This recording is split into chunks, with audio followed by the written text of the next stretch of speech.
Climbing also helped me realize being different is not bad. It's just something new to appreciate. My name is Lightner, and equity is my climb.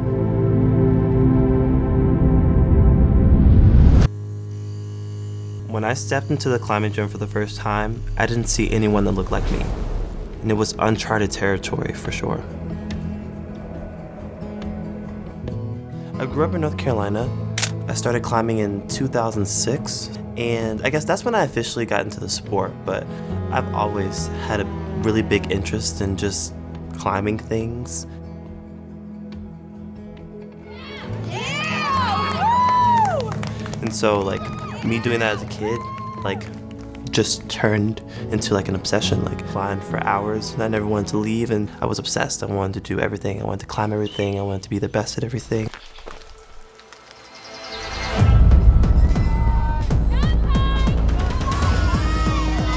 When I look back on my journey, I'm really proud of a lot of the accomplishments that I've made. Being the first American in 25 years to win a world championships was huge for me. Winning the medals, being the different champions, I think that all those are things that I'm really proud of. But I would be disingenuous if I didn't mention it was really difficult in the beginning as an African American climber to break into the community and succeed at the level that I had.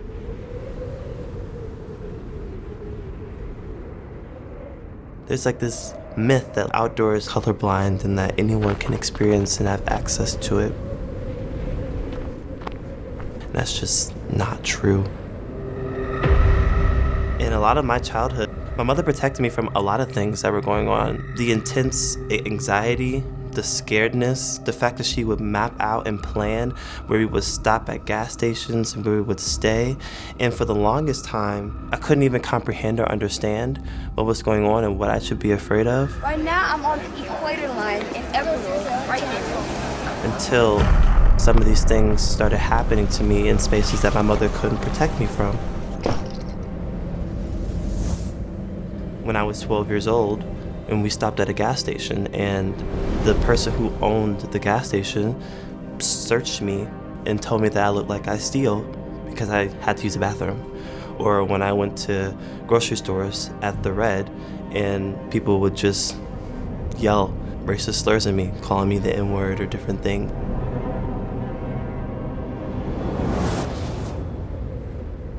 I think that the climbing community in itself has been really supportive. I have so many friends and people that I consider family. But when you go out into hubs of the outdoor community, I'm seen as something threatening.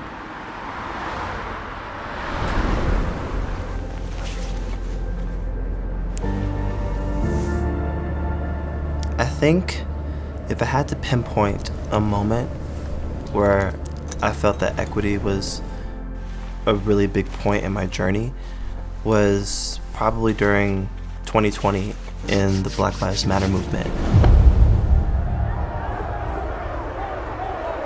I felt like I've always wanted to help bring exposure to my community in climbing.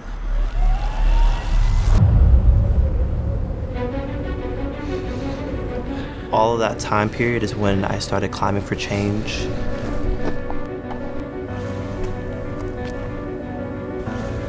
And when I realized that doing some of this diversity, equity, and inclusion work became so pivotal in my career.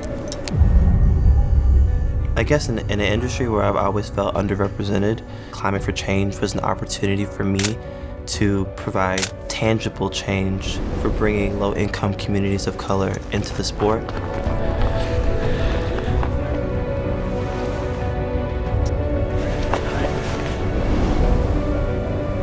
That's a lot. That's a lot of work. And it's not gonna happen overnight, and it probably won't happen in my lifetime. I hope that if we inch towards something greater, every step that we take is worth something and is aimed towards achieving that goal.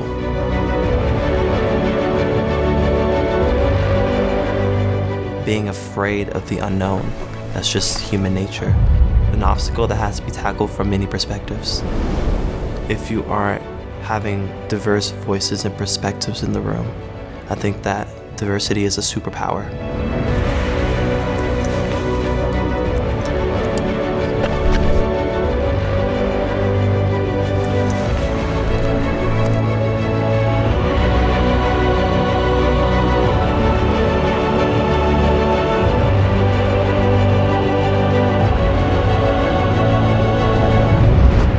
Fighting for racial equity in the climate community means that I don't become an anomaly, but I become the standard.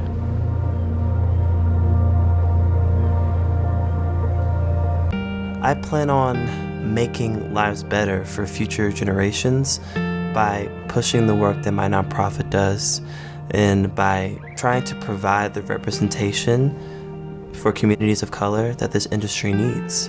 I hope that the more visible that people like me are in the industry, that it opens the door for more people of color to come into our industry and make it better.